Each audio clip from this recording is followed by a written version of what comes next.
Манай улсын эрүүл мэндийн салбар шинэлэг технологи чанартай үйлчлэгийг нэвтрүүлж байгаа интермед эмнэлэг олон улсын стандарт үйл ажиллагааг нэвтрүүлсээр байна. GCI байгууллага нь 1200 орчим стандарт шалгуур, 250 гаруй заавар журам болон 200 зөвшөөрлийн хуудас зэргийг үйл ажиллагаанд баримтлахыг шаарддаг.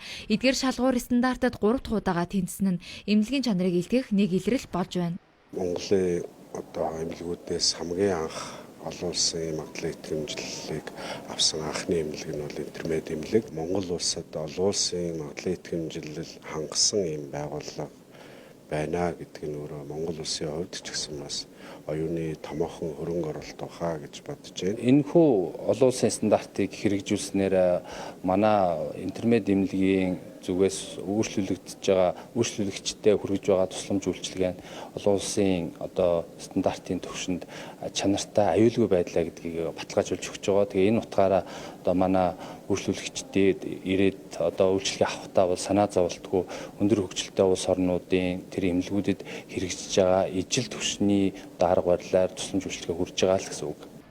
Цаашид энэхүү олон улсад дүүцгэц чанар аюулгүй байдлыг өндөр түвшинд хадгалан ажиллана гэдгээ чанар аюулгүй байдал эрхэлсэн захирал онцлсон юм. Өнөөдөр эх